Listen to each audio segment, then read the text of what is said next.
This is not the video I had hoped to make because, as you can see, it's beautiful weather outside. I'd rather sit in the sun, but I just have to. In July of 2018 I made a video about a crazy copyright claim and I thought I had seen the worst, but I guess I hadn't. Times really are crazy for YouTubers that are in any way involved in music. And the crazy thing is, it's not just the algorithm and the content ID picking up certain songs. No, there's actually people manually browsing through videos, just hoping to see copyrighted material. Man, it's crazy. Take a look at my phone. This is from March 15. I got 15 claims in 1 hour. It is insane.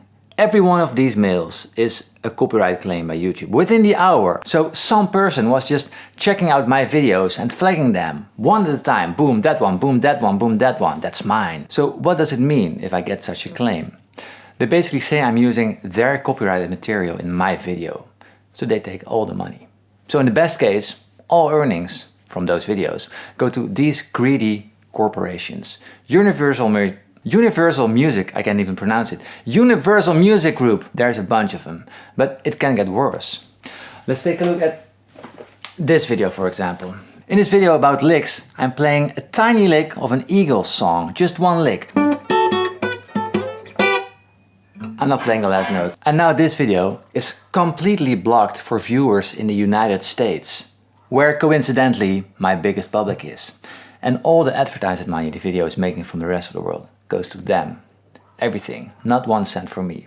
So for a 2-second lick, 8 little notes, in a freaking 15-minute long video, doesn't matter. The rest of the video doesn't matter. Just everything is for them. Another video they claimed was me playing a D sus2 chord, a beautiful chord, which is obviously copyrighted because it's the first chord of Stop This Train. So I cannot explain how to play a slapping technique because, yeah, a D sus2 chord is copyrighted material. Yeah, makes sense, right? So who on earth, what kind of job is that? Okay, one more example. I could go on for hours, by the way, but I'm not doing that. But just one more example. So this is about the song Neon by John Mayer. Over 1 million views, that's pretty cool. But guess how much I'm making with this video? That's right, nothing, not 1 single cent, because yes, I'm using copyrighted material. In this video, I never played one note from an original recording. It's just me talking about a little riff. And not even the entire song, it's just a 5-second riff I'm talking about. Researching it, dissecting it, explaining how it works, why it is difficult. So we can't analyze a song anymore on YouTube. Even if you look at the notes from a song, your shit is getting claimed. Let alone try to play it for a little bit. Why do so many play this riff wrong, talking about sex on fire? And always when I hear someone analyzing the rhythm, claimed no money. The ultimate 432 versus 440 Hz comparison, claimed. Fender versus Squier, claimed. All of my top 10, top 25 videos, claimed. All song lessons, claimed. It is ridiculous. There goes an age-old tradition of learning guitar. No, because when I'm trying to teach you a song, any song, it doesn't even matter, Universal Music Group deserves all the fucking credit and money of it. All of it. So, what can we do as YouTubers to protect ourselves from these scandalous and outrageous companies and corporations? We can appeal the claim and file a dispute, and then within 30 days they have to give their reaction. 3 guesses what their answer is. No? Well, I think you guessed it right, because they're just saying they are right without any reasoning or arguments, nothing. And after this, there is nothing you can do. You're left empty-handed. You put in the hard work and you're seeing jack shit as a result. Thank you, music publishing groups. You are really helping the internet becoming a better place, protecting your fragile artist's right, and taking everything of us, thieves. How dare we talk about your songs? How dare we play that single lick? Talking about that lick, I spoke to colleague and fellow YouTuber Adam NEELY about this topic, because I noticed he got a claim on one of his recent videos too. Hey, oh hey. How's it going? Hey. Check. Alright, cool. Sweet. You had a copyright infringement on your video recently. There's a couple of things that are going on and have happened to my channel. I can't show any aspect of the composition of Single Ladies. Basically what that means is I can't show any sheet music. I can't do any sort of MIDI recreation of the song because in their eyes, that's a cover of the song, which is absolutely ridiculous. I'm not covering the song. I'm talking about the song. I'm saying, hey, these are aspects of the song that you should check out. But in the current system, they can definitely do that. They can say, well, no, you can't talk about it anymore. You can't even do that. I do feel that if you are the copyright owner of a song and you wrote a song and somebody covers it, you deserve a little bit of royalty for that. But this becomes a little bit more of an issue of, this is kind of like it's run wild. Somebody literally just clicked my video, saw that I was talking about single ladies and said, nope, we own all of your money. And that's how easy it is, which is crazy. On the other side of the coin, do you feel protected by these laws in any way? I do feel protected in that sense, but at the same time, for me, it's not a problem.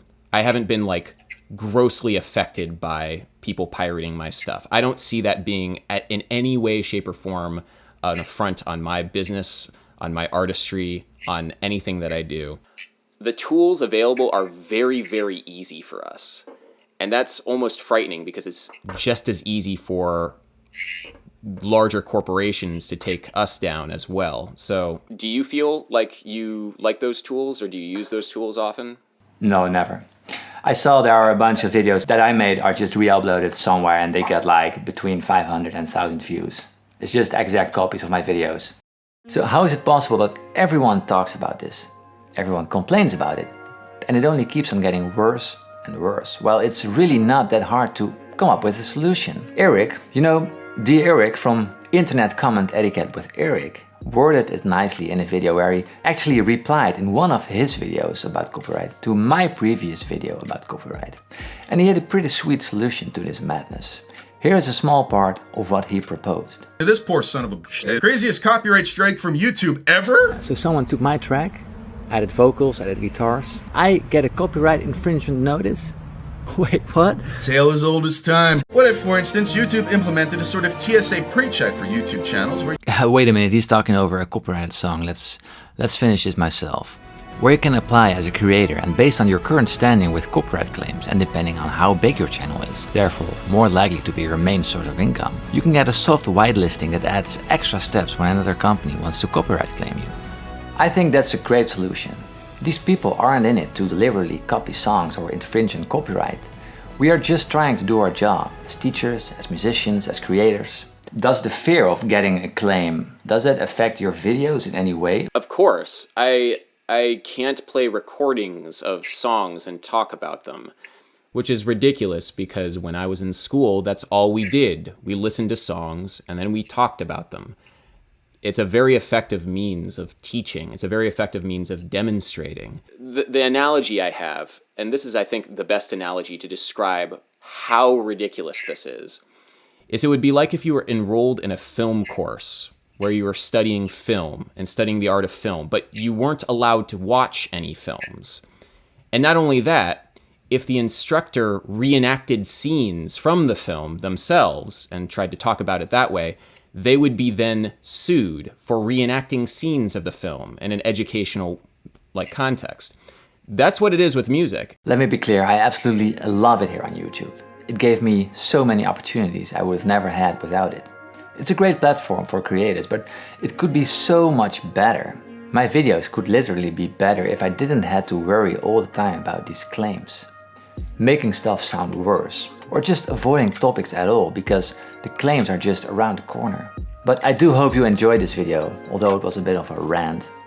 Make sure you have subscribed to the channel if you aren't already, and hit that like button and share it to raise awareness amongst people on the internet and to create some buzz. Because maybe if we all say it and start to look into it, they will take it a little bit more seriously. This was Paul. Have a wonderful day. Thank you for watching. See you next time. Bye. It's a 15-minute video for 2 seconds. It's so mind-boggling. It's crazy. That's so... Oh my God. There's no thought, I guess, that's put on it. That's why I want to have this conversation with some of these rights holders. I want to say hey, I understand that you want to, to protect your copyright here. And I understand that. I think intellectual property is on a fundamental level an okay idea. But this is very short-sighted on your part, too. Will Hotel California be played 50 years from now? Maybe it won't if you make sure to suppress it right now. And that's what I mean, like the short-sightedness of it all.